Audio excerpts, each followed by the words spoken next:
yo defino la situación, yo defino las características de la heroína y yo defino en qué momento va a haber el clímax. La catarsis no tanto. Claro, yo puedo jugar un cierto papel en la generación de la catarsis, pero no lo hago yo directamente. ¿Por qué? Porque la catarsis en términos griegos, en términos de la tragedia griega, es esto. Es la purificación emocional, corporal, mental y espiritual a través de la experiencia de la piedad y el temor. A través de ello, los espectadores de la tragedia experimentarían la purificación del alma de esas pasiones, de sus pasiones. ¿Qué significa todo esto? Si tomamos el concepto de catarsis de la tragedia griega, estamos hablando en donde al héroe le puede ir bien, le puede ir mal, llega el momento del clímax, pero realmente en el momento donde conecta con el auditorio es cuando los dos, a través de una acción, no cuando los dos, discúlpenme, cuando el auditorio, a través de una acción del héroe, tiene una purificación emocional, corporal, mental y espiritual. ¿Qué significa una purificación emocional, corporal, mental y espiritual? Como dicen, todo y nada. Como dicen en inglés, whatever that means. Y eso es lo que tenemos que trabajar precisamente en estas historias, o en cómo generar un storytelling efectivo. ¿Cómo generamos esa catarsis? ¿Cómo hacemos que cualquier persona que venga con nosotros se lleve una purificación emocional, una purificación corporal o una purificación mental y espiritual en su alma, a través de experimentar lo que está experimentando el héroe y la heroína? ¿Cómo logramos hacer esa mezcla? Entonces, para ello tenemos que hablar precisamente de la heroína o del héroe. ¿Quién es el héroe en nuestra historia? ¿Y por qué o cómo va a ser posible que genere una purificación emocional en nuestra alma? Esto, repito, esto es sacado de teoría literaria, ¿eh? Pero curiosamente, quien mejor sabe hacer historias, pues son los literatos. Entonces, ¿por qué no aprendemos un poquito de cómo generar historias de ellos y lo llevamos a nuestras organizaciones? ¿Quién es el héroe y la reina de nuestra historia? Normalmente, las clases de storytelling les dicen, escoge uno, puede ser tu fundación, puede ser el personal, tu director, la directora, o puede ser el beneficiario. Juanito, el agricultor que no tiene, no tiene recursos para capital, no tiene semilla para producir, en algún momento fue y batalló todos los días y consiguió semillas para empezar su pequeño huerto y de ahí fue creciendo y de ahí a hoy día es casi un empresario.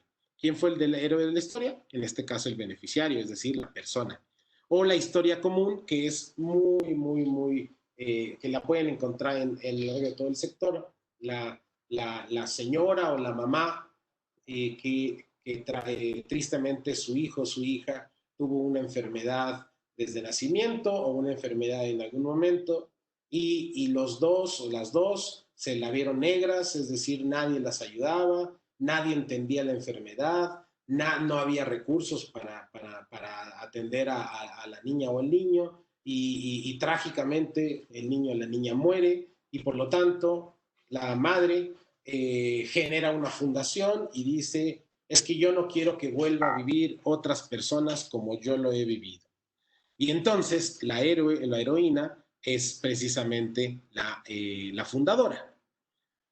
Y el personal es la otra historia, es cuando yo voy y recibo mi Oscar y digo, bueno, realmente este Oscar se lo dedico a todos los que trabajaron en esta película, entonces estoy haciendo como que el héroe son todos aquellos, el cámara y el escritor, etcétera.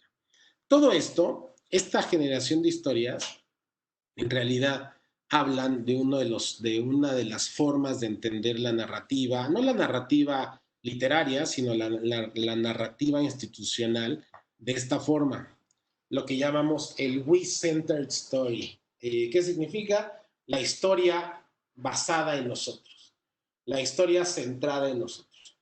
¿Y cómo la podemos identificar? Muy fácil. Váyanse a cualquier página web, cualquiera, y en cualquiera van a encontrar nuestra misión, nuestros servicios. nuestro equipo, nuestro equipo, nuestros servicios, nuestra misión, nuestro contacto, lo que hacemos por ti, nuestros costos, siempre es nosotros, nosotros, nosotros. We. Nosotros te ayudamos. Nosotros hacemos esto. Nosotros proveemos esto. Está basado en que nosotros, en realidad, aunque no se den cuenta, nosotros somos los héroes. No de cualquier historia, sino de tu historia. Es decir, yo busco una página web y se me está diciendo, tú no te preocupes, yo soy la consultoría mágica que hago todo esto y lo hago por ti. Entonces, para mí, el héroe de mi historia va a ser la consultoría que lo hace. Este es el paradigma, el modelo casi que permea todas las teorías de comunicación o las prácticas de comunicación al día de hoy en organizaciones y en empresas. Nosotros hacemos esto, nosotros, pero si lográsemos cambiar un poquito el paradigma y evitar hablar de nosotros, hablar, no quiere decir quitarnos o sacarnos de la cuestión, no quiere decir bajarle a nuestro ego, simplemente, ¿qué pasaría si hacemos que en vez de que nosotros seamos los héroes de la historia, sea el donante? ¿Qué donante? El que sea. El donante particular, el donante que da 10 pesitos, el donante corporativo, el donante cualquiera. Ese donante, precisamente, ¿qué pasaría si lo hacemos a él, el héroe de nuestra historia? Pues resulta que lo que hacemos es un cambio de paradigma llamado You-Centered Story. En ese momento, nosotros, como fundación, como beneficiario o como personal, nos salimos de la historia. Es en ese momento donde nosotros nos salimos de la historia, pero acuérdense que una buena historia a fuerza necesita un héroe. Entonces, ¿a quién hacemos héroe si nosotros nos salimos de la cuestión, de la historia? Lo hacemos al donante. El donante se convierte en el protagonista de cualquier historia que nosotros vayamos a hacer. Y no es un protagonista secundario, es el protagonista principal. Como dice Guadalupe Calva, dice, pero hoy día se dice que hay que centrarnos en el beneficiario de nuestros servicios. Yo creo que eso todavía está basado en el We-Centered Story. La nueva forma de hacer historias ahora les voy a explicar por qué es importante hablar del tú y no del nosotros. La razón es muy sencilla, es un tema racional contra emocional. Cuando hablamos de nuestro beneficiario, cuando hablamos de nosotros, alegamos a que generamos historias en nuestro auditorio. Es decir, utilizamos datos de nuestros beneficiarios, de nuestras fundaciones, datos, historias y emociones de nuestros beneficiarios y las tratamos de insertar en el auditorio. Y eso es la forma realmente clásica, antigua de hacer las historias. Cuando yo digo moderna, me refiero al futuro de las historias. Hoy día pensamos que si nosotros somos suficientemente creativos y emocionales y tenemos que hacer un gran trabajo para escribir grandes historias de nuestros beneficiarios, nuestro auditorio las va a comprender. ¿Y cuál es la realidad? En que no somos tan buenos escribiendo, no somos tan buenos escribiendo scripts o novelas o guiones, y además lo que nos hemos dado cuenta que aunque seamos muy buenos, muchas veces nuestro auditorio entiende otra cosa de la que nosotros queremos decir. Por eso es importante hablar del tú, y es un gran reto lograrlo. No sé si ese sonido es de una manita levantada, no sé si alguien levantó la manita, pero veo que no. Y entonces seguimos. Ahora, ustedes conocen que yo hablo mucho del tema de la promesa. ¿Por qué la promesa? Porque la promesa nos lleva a uno de los puntos importantísimos de cualquier historia, que es el futuro. Y aquí es donde se conectan muchas de estas cosas. ¿Qué prometo yo? Bueno, prometo algo en un lugar, en un tiempo y hacia alguien. Es decir, tengo que yo como promesa, yo como héroe, y acuérdense que ya el héroe, en teoría, ya no soy yo, sino el donante, el donante en este caso es el héroe o la heroína que resuelve un problema en particular, en un tiempo, en un lugar y hacia una persona. Todavía aquí nos estamos nosotros saliendo de la cuestión. O sea, es decir, el héroe o la heroína sigue siendo otra persona. Sigue siendo, perdón, en esta situación el héroe y la heroína ya logramos que sea el donante. En particular el donante, no cualquier otra persona, el donante. Nosotros ya no somos los héroes. Y claro, lo que tenemos que lograr es entender cómo la otra persona, nosotros al salirnos de la cuestión, es quien está resolviendo todo, nosotros no. ¿Por qué es una ventaja verlo de esta forma? Porque si lo vemos de la forma tradicional, el héroe, en este caso, podría ser en una historia completa, una historia con un tiempo, una solución, donde tenemos un problema, por lo tanto tenemos una solución que aqueja un tiempo, un lugar, un modelo de atención, beneficiarios y bueno, evidentemente el problema que se está resolviendo. Si nosotros aquí queremos poner un we-centered, es decir, un modelo basado en nosotros, el héroe es o el modelo de intervención o, como dice Guadalupe, el beneficiario. Y a esto es lo que nosotros llamamos we-centered story. Sí, sigue hablando de nosotros, nosotros, nosotros. ¿Qué pasaría si cambiamos el modelo y nos vamos a un you-centered story? ¿Quién es el héroe de la historia? Bueno, primero, ya no solamente, ya no estamos hablando de estos 5 elementos. El héroe lo estamos convirtiendo en el donante. Ya ingresamos un nuevo elemento a la historia. Pero más importante de esto, generamos una historia completita y aquí es donde todo coincide de una forma muy padre. Esa historia se logra gracias, o más bien a esa historia se le genera finalmente una catarsis. ¿Por qué una catarsis? Porque estamos incluyendo que el donante es el héroe de la historia, entonces ya no nos preocupamos nosotros por generar una historia a cualquier persona. Lo que tenemos que generar es una historia, tenemos que incluir a nuestro héroe, el donante, en la historia para que su misma historia genere una catarsis. Es decir, que el donante genera una purificación emocional, corporal, mental, espiritual a través de la experiencia de la piedad y el temor. ¿Cómo generamos esa catarsis? No es algo muy sencillo, no es algo de decir, pues mira, tú eres el héroe y ya está, tú hazte tu historia y olvídate. No, lo generamos precisamente a través de este elemento que nosotros llamamos la promesa.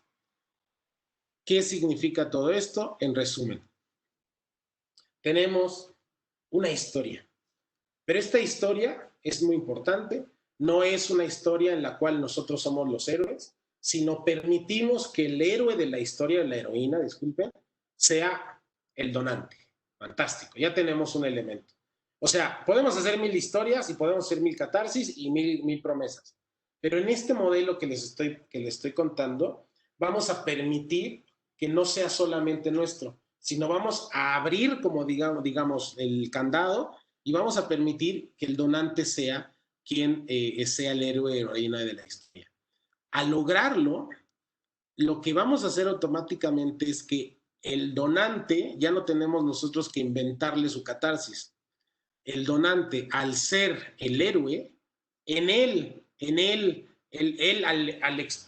experimentar piedad, temor, amor, dolor, justicia, sentimiento, cualquier tipo de sentimiento, él al experimentarlo, él va a tener una catarsis. Y entonces esa catarsis, como dicen, le purifica el alma. Aquí viene lo padre. Si el donante es nuestro héroe o heroína, el auditorio, no importa si es un auditorio que nunca ha donado un peso, que nunca ha donado un dólar, el auditorio automáticamente también es ese donante. Entonces, por un lado, estamos diciéndole, mira, esta historia te permitimos que tú seas el héroe o la heroína. Porque si tú eres el héroe o la heroína, la catarsis tú la vas a producir en ti porque tú misma vas a experimentar estos sentimientos. Y además, no solamente eres tú, no solamente tú donante, sino es cualquier persona que experimente esto, dado que cualquier persona puede ser el héroe o la heroína de mi historia, entonces todos ellos van a tener este momento catárquico. ¿Cómo hacemos ese elemento? A través de lo que llamamos la promesa. La promesa significa algo muy sencillo. Significa hablar del futuro, hablar de un momento diferente al nuestro. ¿Cuál es ese tipo de promesa? Bueno, algo muy sencillo. Vamos a hablar del futuro emocional y lo que llamamos el futuro racional. ¿Cuál es la diferencia? Es enorme la diferencia si nosotros seguimos pensando en el mundo de la razón. Si nosotros seguimos pensando en que vamos a convencer a la gente con números, no van a ser catarsis ellos, nunca. ¿Por qué? Porque los números son míos, son nuestros. No son de ellos, no son de nuestro auditorio, no son de nuestro donante. Los números siguen siendo nuestros servicios, nuestro equipo, nuestros números. Seguimos hablando de nosotros, pero es que pensamos, es que el donante es racional. Todos somos racionales, todos pensamos que somos racionales, todos pensamos que vamos a entender bajo la misma lógica mía y vamos a entender a la persona de enfrente. Peor aún, pensamos que si yo soy lo suficientemente racional para entender un problema, cualquier persona igual de racional que yo va a entender el mismo problema. Entonces nos frustramos porque decimos, es que es obvio el problema. ¿Por qué tú no entiendes el problema como yo lo entiendo? Oye, es que el problema es la corrupción. Bueno, ok. Entonces déjame entender por qué tú ves que el problema es la corrupción. No, es que el problema es la pobreza. Y entonces cualquier persona racional, lógica, con dos dedos de frente, entendería que la pobreza es el gran problema de México, la corrupción.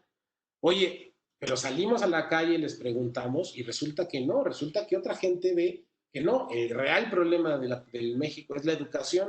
Entonces, batallamos con esa idea de mi razón contra tu razón. Y nos frustramos porque no entendemos cómo alguien ve el mundo de una forma mientras nosotros nos autocategorizamos como seres muy racionales. ¿Cuál es el problema? Que no construimos puentes y estos puentes son las famosas historias. Si seguimos hablando un lenguaje racional, lógico, en donde decimos es que el futuro tiene que ser racional, seguimos pensando en un modelo de comunicación antiguo. ¿Qué es lo que tenemos que hacer? Entender que el mundo cambia y que lo que queremos hoy día es un mundo emocional.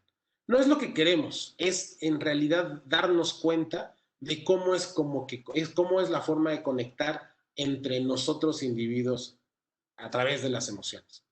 El mundo en el futuro, además de que yo creo que va a ser más emocional, quiere cosas diferentes, sabe cosas diferentes y piensa en cosas diferentes. Lo vemos día con día.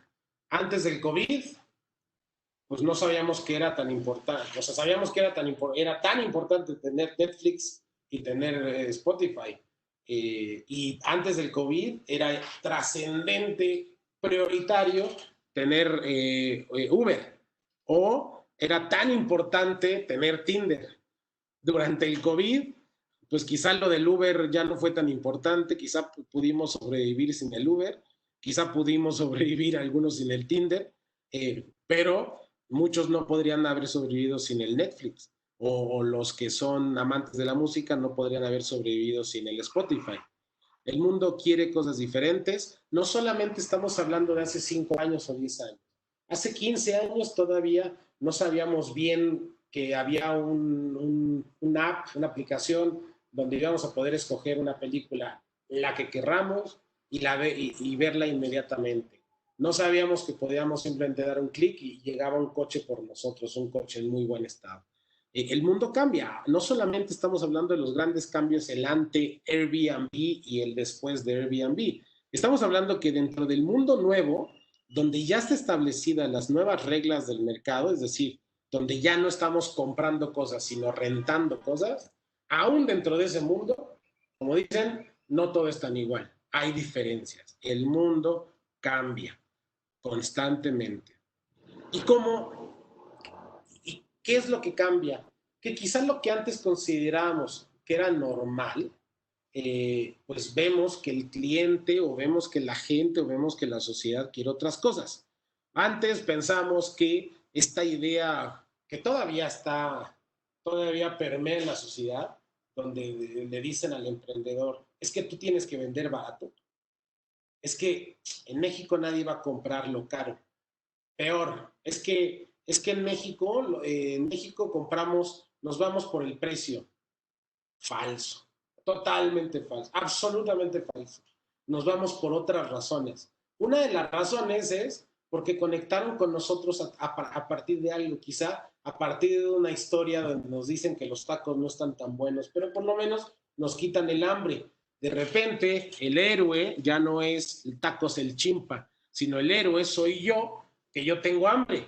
Y resulta que me satisface tener tacos no tan buenos, pero por lo menos que me quiten el hambre. Yo me genero, me expreso de repente como héroe de esa historia, donde yo, una de las condiciones es, a mí me gusta que me digan la verdad, me gusta la honestidad, no me gusta el show, no me digan que son los mejores tacos del mundo, no me digan que los productos son artesanales o no me digan que la calidad es espectacular, no, díganme que bueno, mira, no están tan buenos, pero van a quitar el hambre. Y yo ya empiezo a generar esa catarsis en mí. El mundo quiere cosas diferentes, quiere procesos en donde integremos la sustentabilidad. Pero ¿qué creen? No es la sustentabilidad en abierto, es la sustentabilidad que yo estoy generando. Muchas veces olvidamos que nosotros somos, digamos, los agentes de cambio, que nosotros somos aquellos que en algún momento decidimos dejar de usar bolsas de plástico, que nosotros somos los que estamos tomando decisión para empezar a dejar de usar popotes. Somos nosotros los héroes de la sustentabilidad y somos nosotros quienes estamos cambiando esa forma de decir, bueno, es que antes había popotes, yo no creía, bueno, no es mi caso, pero he escuchado esto, donde la gente dice, bueno, pero es que quitando los popotes no vas a resolver mucho. Bueno, está bien. ¿Y por qué ya no usas popote? Bueno, pues es por si las dudas. Y entonces el héroe se convierte ahora sí que de un momento de duda, de incredulidad, y poco a poco él va cambiando hasta un momento de decir, oye, pues sí tiene sentido que eh, ya no necesito tener popotes para beber mi refresco o mi bolsa de agua de tamarindo.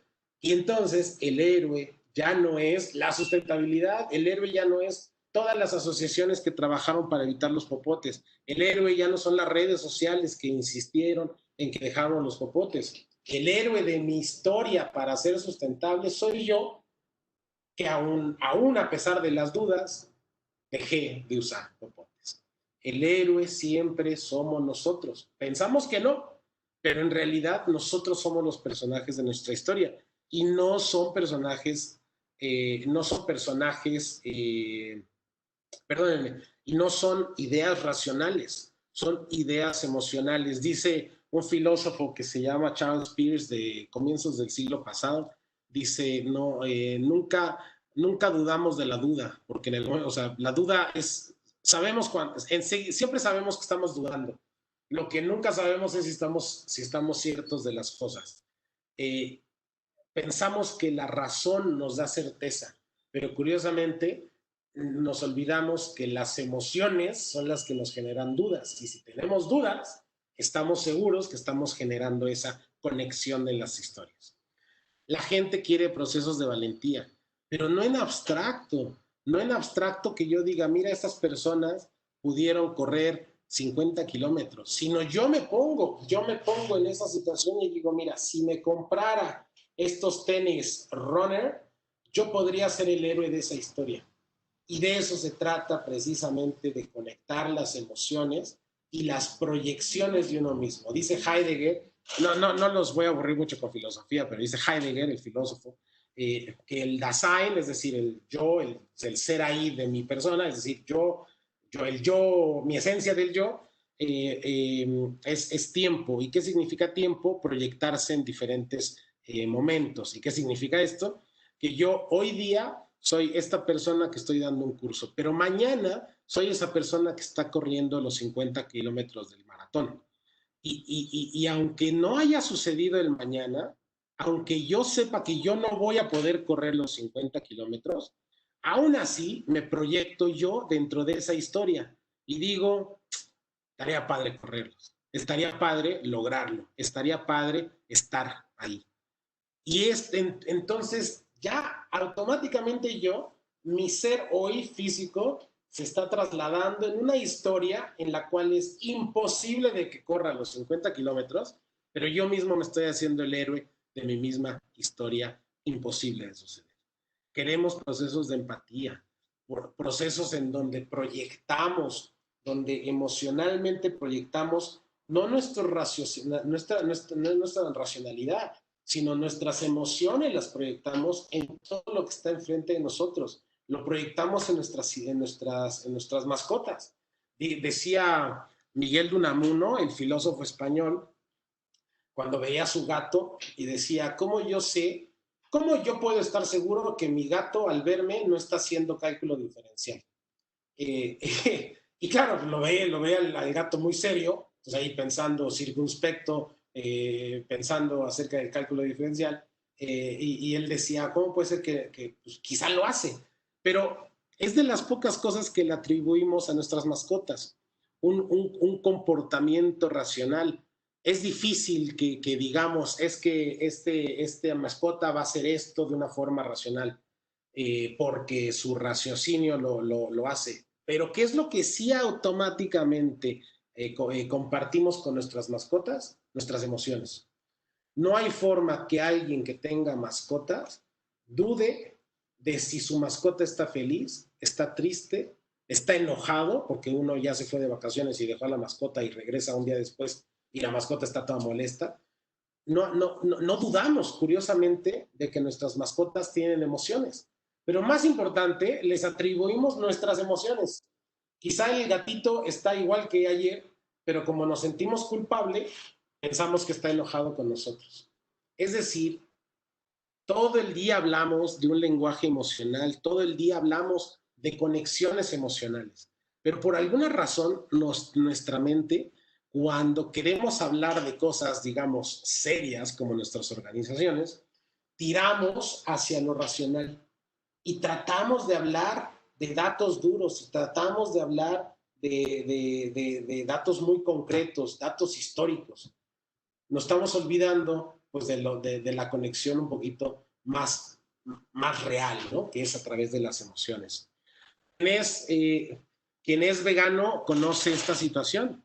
El vegano no deja de comer carne no porque no le guste, muchas veces no deja de comer carne no por el tema ambiental, sino porque empatiza con el dolor de los animales.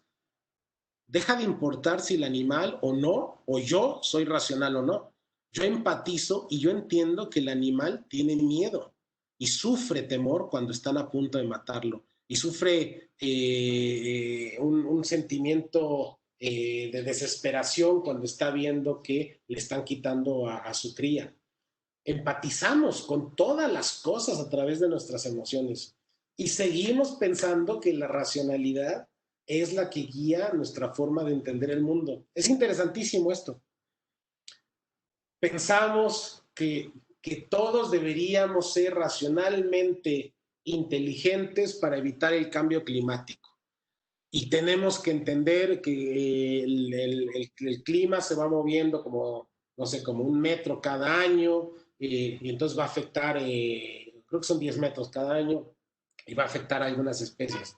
Pero es hasta que no vemos que realmente escenas como por ejemplo que el oso polar está ahí perdido un islotito de hielo, y donde el zoom out se aleja y no hay nada a la redonda, no hay comida, no hay tierra firme a la redonda, donde decimos, ah caray, creo que ya me hizo clic, tenemos que hacer algo diferente para salvar estos animales.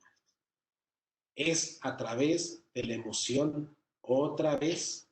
Otra vez es importante ver que el futuro puede ser mucho más emocionante.